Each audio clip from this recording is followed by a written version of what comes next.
अब माननीय पूर्व मुख्यमंत्री श्री अरविंद केजरीवाल जी।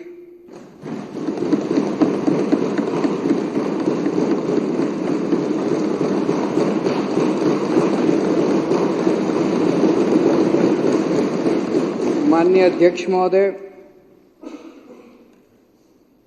आज मैं भगवान की कृपा से दिल्ली के और देश के करोड़ों लोगों के आशीर्वाद से आप लोगों के बीच में जेल से छूट के आया हूँ। उन सब लोगों का मैं तहे दिल से शुक्रिया अदा करता हूँ, भगवान का शुक्रिया अदा करता हूँ।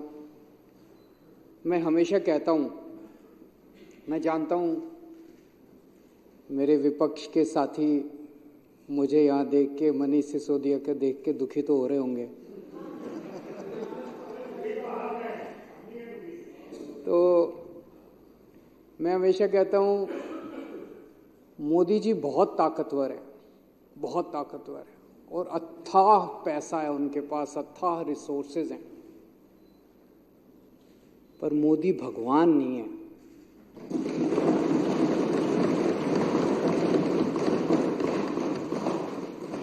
और भगवान तो है इस दुनिया में, कोई तो शक्ति है, कोई उसे भगवान कहता है, कोई उसे अल्लाह कहता है, कोई कुछ कहता है, कोई तो शक्ति है, वो हमारे साथ है।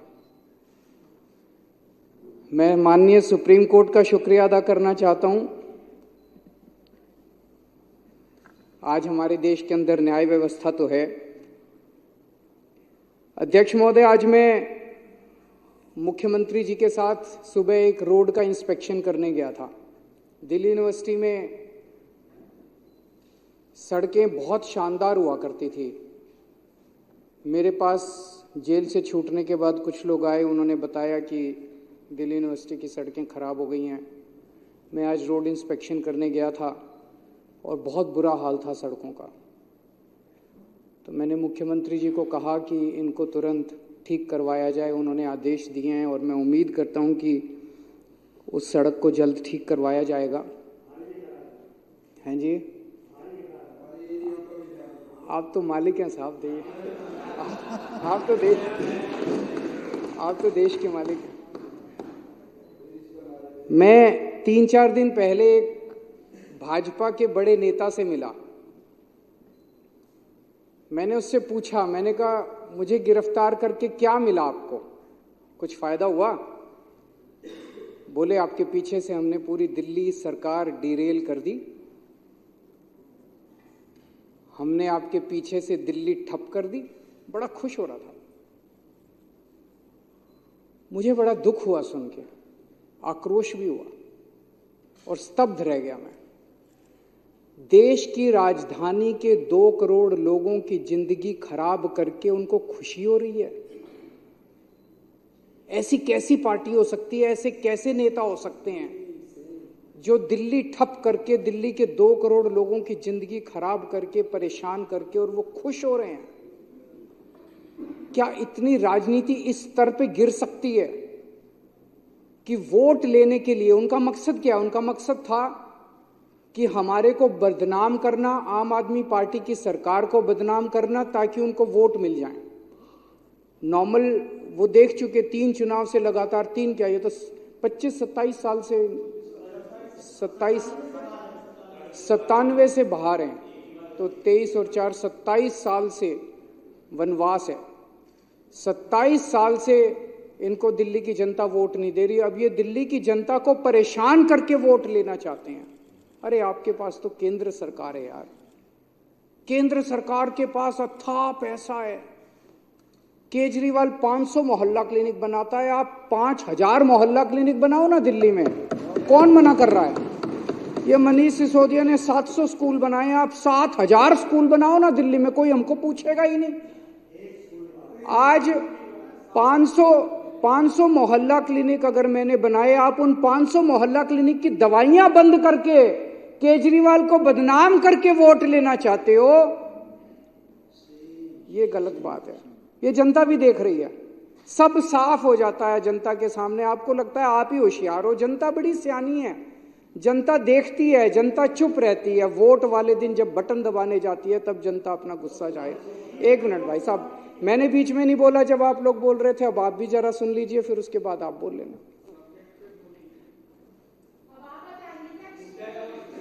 तो काम रोकने से, काम खराब करने से जनता वोट नहीं देगी। काम करने से, अच्छा काम करने से जनता वोट देगी। अच्छा काम करो। आपने मेरी गैर मौजूदगी में दिल्ली में सड़कों की रिपेयर बंद करा दी।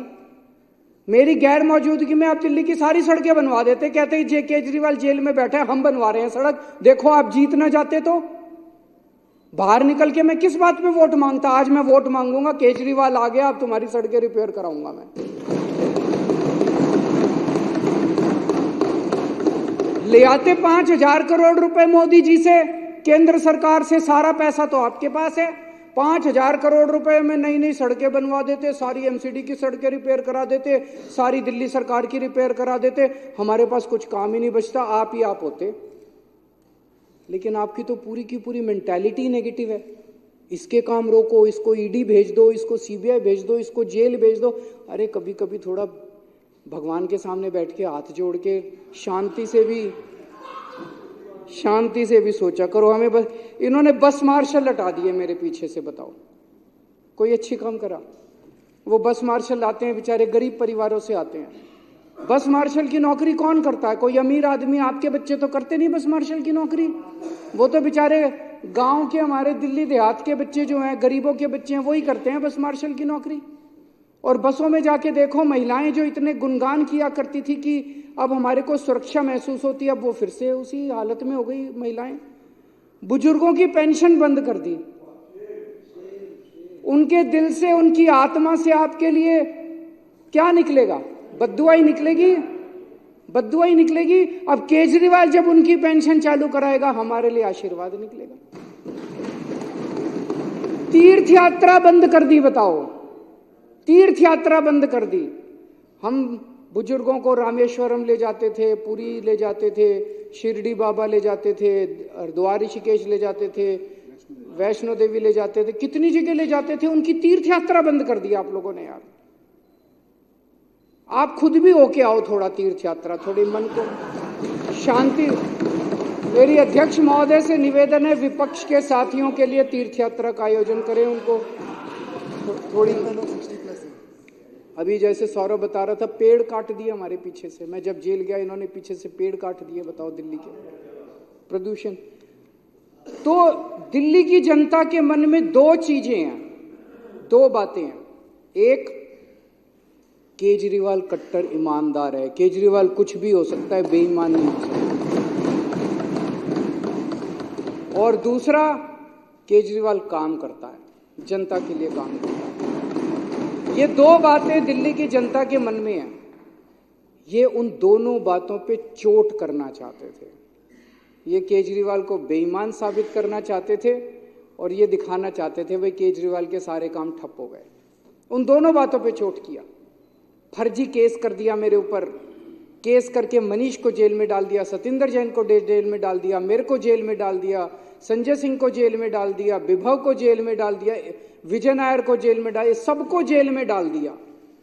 मैं आज चैलेंज करता हूं, 5 सबसे बड़े नेताओं को जेल में डालने के बाद भी आज हमारी पार्टी मजबूती के साथ खड़ी है। मैं चैलेंज करता हूं, तुम्हारी पार्टी के 2 लोगों को जेल में डाल दो, तुम्हारी पार्टी ना टूट जाए।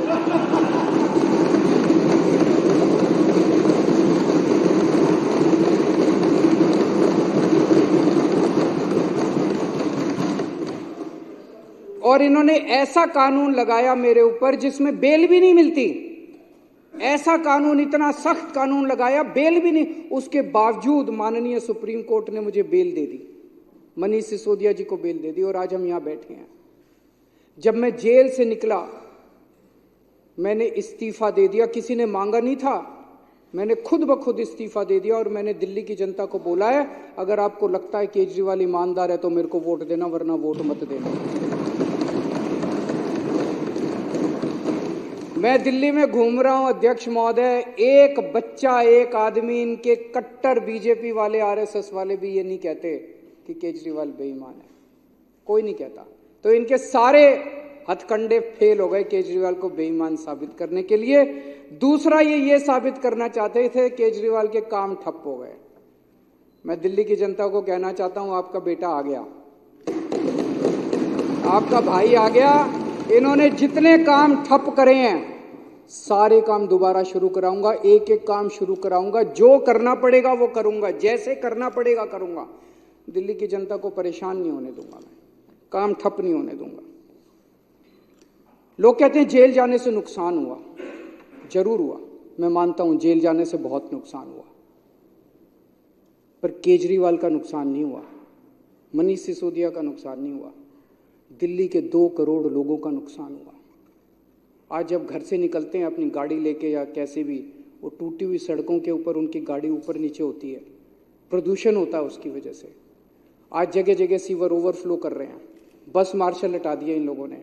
दवाइयाँ, मैं बात कर रहा था, टेस्ट बंद कर दिए। बताओ, अस्पतालों में टेस्ट बंद कर दिए यार, तुम लोगों ने दवाइयाँ बंद कर दी अस्पतालों के अंदर।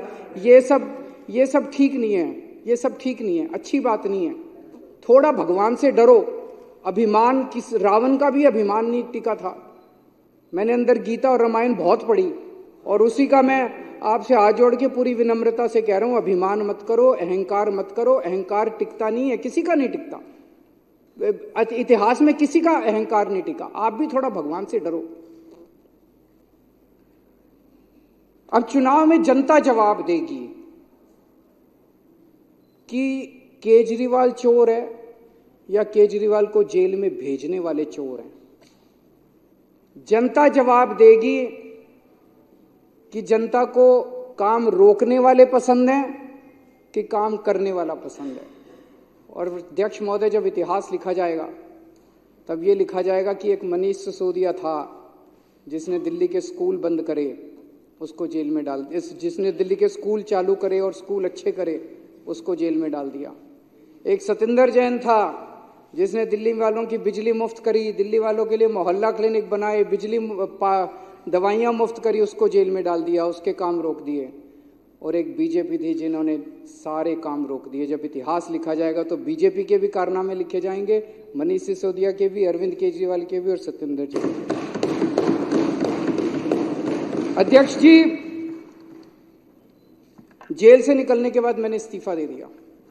मुझे इस्तीफा देने की कोई जरूरत नहीं थी। किसी ने, इन्होंने भी नहीं मांगा था मेरा इस्तीफा। इन्होंने तो पोस्टर लगाए थे इस्तीफा दो। मैंने जब दे दिया तो इनको ये समझ नहीं आया उन पोस्टरों का क्या करें। अब छपवाए थे, लगाने थे, अभी बता रहे हैं। मैंने इस्तीफा दे दिया। मेरी जिंदगी में 3 बार ऐसे मौके आए जब बड़े बड़े पदों से मैंने इस्तीफा दिया अपनी जिंदगी में, वॉलंटरीली, स्वैच्छिक, अपनी मर्जी से, किसी ने मांगा नहीं था। मैं इनकम टैक्स में काम किया करता था, जॉइंट कमिश्नर की पोस्ट पे था। मन में ये था कि देश के लिए कुछ करना है, समाज के लिए कुछ करना है। तो मुझे ये लगा कि जो मैं नौकरी कर रहा हूं, ये नौकरी तो और कई लोग कर लेंगे, मेरे जैसे और बहुत इनकम टैक्स में जॉइंट कमिश्नर हैं, कमिश्नर हैं, वो लोग कर लेंगे। मुझे कुछ ऐसा करना चाहिए जो हर आदमी नहीं करता। मैंने जॉइंट कमिश्नर की नौकरी से त्यागपत्र देके और 10 साल दिल्ली की झुग्गियों के अंदर काम किया। जॉइंट कमिश्नर की नौकरी से मैंने इस्तीफा दिया था, किसी ने इस्तीफा मांगा नहीं था। और जब मैंने इस्तीफा दिया था, 2006 में इस्तीफा दिया था, वैसे तो मैं छुट्टी लेके 2000 से ही निकल गया था। उस वक्त कोई पार्टी नहीं थी, कोई आंदोलन नहीं था, और दिल्ली की झुग्गियों में जाके मैं रहने लगा था। तब ये नहीं था कि मैं मुख्यमंत्री बनूंगा या चुनाव लड़ूंगा, चुनाव लड़ने का कोई इच्छा नहीं थी। फिर 2013 में हमारी सरकार बनी और 49 दिन की सरकार के बाद अपने उसूलों पे मैंने इस्तीफा दिया था। 49 दिन के बाद, किसी ने मांगा नहीं था इस्तीफा, 49 दिन के बाद इस्तीफा दिया था। और अब तीसरी बार, अब जेल से निकलने के बाद मैंने इस्तीफा दिया है। मैं सत्ता के लिए नहीं आया, मेरे को सत्ता की जरा सी भी भूख नहीं है, मेरे को सत्ता का, पैसे का जरा सा भी लालच नहीं है। देश के लिए आए हैं, देश के लिए कुछ करने के लिए आए हैं। और दूसरी तरफ ये लोग बेचारे परेशान हो गए हैं कह कह के, भाई 75 साल का रूल आपने ही बनाया था, मेरे को कल एक आरएसएस के बहुत सीनियर नेता मिले, उन्होंने बताया, बोले जी आरएसएस ने अल्टीमेटम दे दिया है कि भाई 75 साल का रूल तो लागू होगा।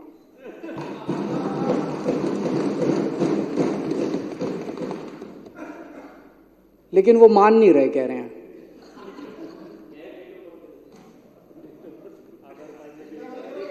सत्ता छोड़नी बहुत मुश्किल है, सत्ता कुर्सी छोड़नी बहुत मुश्किल। एक मिनट, वो बोलने के लिए ललचा रहे हैं, मेरे बात बोलने में। सत्ता छोड़नी अध्यक्ष महोदय बहुत मुश्किल है, सत्ता का लालच छोड़ना बहुत मुश्किल है।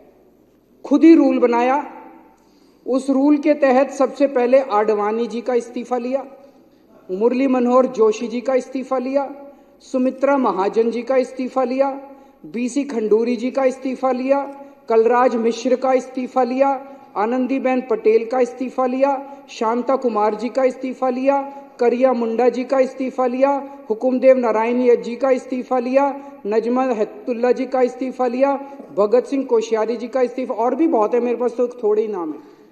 उन सब का इस्तीफा लेने के बाद जब अपना नंबर आया तो कहते हैं ये कानून मेरे पे लागू नहीं होगा। ये तो ठीक नहीं है। सबके लिए बराबर कानून होना चाहिए, नहीं होना चाहिए? मैं ये सोच रहा था कल को कोई अफसर 60 साल की उम्र होने के बाद कहे मैं तो नहीं रिटायर होता जी, कल को कोई सुप्रीम कोर्ट का जज 65 साल की उम्र होने के बाद कहे जी मैं तो रिटायर नहीं होता। व्यवस्था ही खराब हो जाएगी। ऐसी व्यवस्था कैसे चलेगी? अगर आपने अपने अंदर एक रूल बनाया, कानून बनाया भी 75 साल में सारे रिटायर होंगे, तो सारे रिटायर होंगे, उसमें सारे आते हैं, उसमें तो सत्ता का लालच जो है, कुर्सी से चिपके रहने का, जो कहते थे परिवार नहीं है, किसके लिए पता नहीं, किसके लिए इतना लालच है उसका। तो आज आरएसएस के कार्यकर्ता घर घर में जब जाते हैं तो लोग उनसे पूछते हैं कि भाई 75 साल का रूल उनके ऊपर क्यों नहीं लागू होगा, जब सबके ऊपर लागू हो रहा है। तो मुझे ये लगता है कि जब आदमी किसी बड़े पद पे बैठे तो उसे निस्वार्थ भाव से समाज की सेवा करनी चाहिए। पद रहे ना रहे इसकी चिंता बिल्कुल नहीं करनी चाहिए। अंत में अध्यक्ष महोदय, मैं फिर से यही कहना चाहूँगा, हमारी दिल्ली बहुत खूबसूरत है, हमारे दिल्ली वाले दिल वाले हैं। हमें सबको 2-2.5 करोड़ लोगों को मिलके दिल्ली बनानी है।